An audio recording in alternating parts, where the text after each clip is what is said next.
Good afternoon, this is Josh with Gutter Concepts, doing our second video of the day. I've been getting another question, a lot of questions about gutter coils.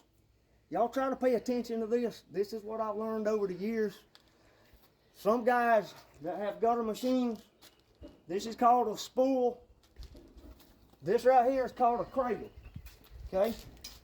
I got spools on my half round machine and I got a cradle on my K-style. All right, now look. If I'm going to put a coil on here, I'm not going to put a coil on my cradle unless I have cardboard under it or unless it's wrapped in clear cellophane, okay? However, I'm also not going to, the only way I would leave a gutter coil fed in my machine while I travel, the only way I would do that with a cradle here, is if I lifted the coil up, took it out, lifted it up, slid cardboard under here, and then put it back down while we're traveling, because you don't want to scratch up your coil from vibrating and stuff when you're traveling, okay? So also that's one thing about, and this particular machine, it doesn't matter if I have a gutter in the machine when I travel or not. That machine, the 6-inch half round does.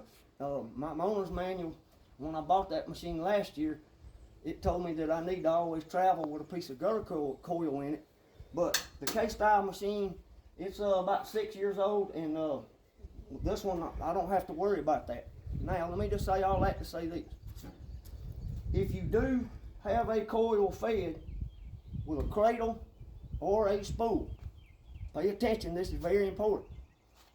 When you got your coil in there or on the spool, and let's say this thing is fed, mainly I'm talking about spools more than I am the cradle. Let's walk over here to the spool. Let's say I got a full coil here and I got it fed through the machine, okay?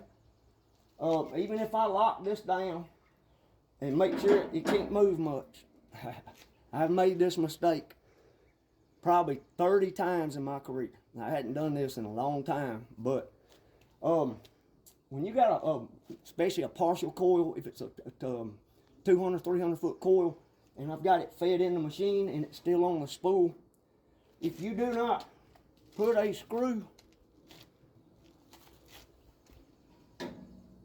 in the coil, and this side makes the back of the gutter, not the front. Don't make the mistake and put a screw on this side. Put the screw on the left side, where the back of the gutter is. And let me tell you why.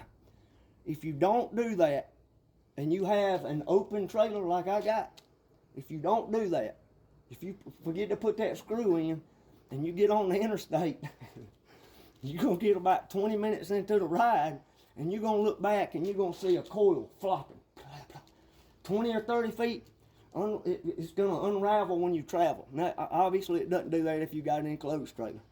I hate enclosed trailers. I'll never own one, especially when it comes to gutter work. But that's the one thing you got to remember. Always remember to put the screw in the back side of the coil before you travel with it. We do the same with the cradle too, but I really don't travel a lot with the cradle fed, with the whole coil fed in that particular machine. This one I'll ride all day. I'll put a whole coil on this one and feed it and leave it. It's not going to hurt anything. Just always remember to put the screw in it. If you don't, you're going to learn the hard way like I have. Please remember, if you like my content, to like, follow, and share. Thanks.